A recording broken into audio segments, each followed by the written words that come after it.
রাজ্যের পর্যটন মন্ত্রী সুশান্ত চৌধুরীর উপস্থিতিতে সপ্তসিন্ধু 10 দিগন্ত ক্লাবে রক্তদান শিবির সহ একগুচ্ছ কর্মসূচি ক্লাবের মানবদরদী কর্মকাণ্ডে সমূহের ব্যাপক প্রশংসা করলেন মন্ত্রী। স্বামী বিবেকানন্দের ভাষায় জীবে প্রেম করে যেই জন সেই জন সেবিছে ঈশ্বর। এই কথাটাকে অক্ষরে অক্ষরে কিভাবে পালন করতে হয়, কিভাবে প্রকৃত অর্থে মানবতা বোধ নিয়ে সমাজের পাশে থাকতে হয় তার নিদর্শন সপ্তসিন্ধু 10 দিগন্ত ক্লাব। রাজধানীর অন্যতম বনেদি ক্লাবে আয়োজিত রক্তদান শিবির সহ লঘু উন্মোচন এবং বৃক্ষরোপণ কর্মসূচিতে উপস্থিত থেকে উপরে উল্লেখিত কথাগুলো বলেছিলেন রাজ্যের পর্যটন মন্ত্রী সুশান্ত চৌধুরী।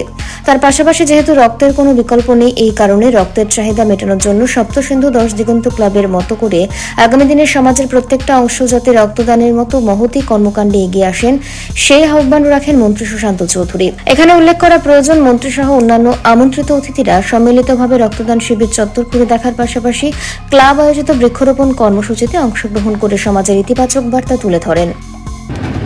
প্রায় 5 বার তারা রক্তদান শিবিরের আয়োজন করেছে এবং এবারকার রক্তদান শিবির নিয়ে 6বার তারা সেটা আয়োজন করতে চলেছে।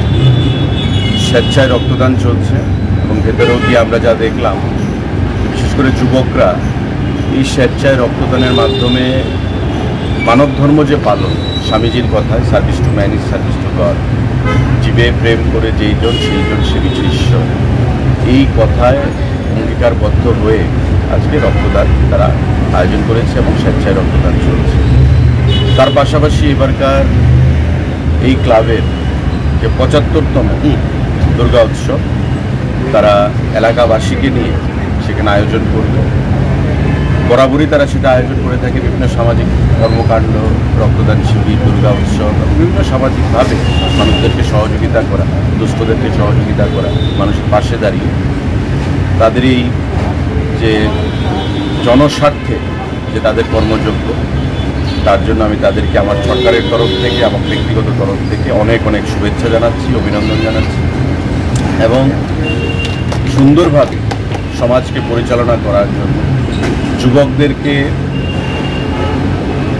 নেশার কবল থেকে মুক্ত করার জন্য রাজ্য সরকারের যে অভিপ্রায় বা রাজ্য সরকারের যে প্রচেষ্টা, আগামী দিনে তারা তাতেও অংশীদারত্ব গ্রহণ করবে, সহযোগিতা করবে।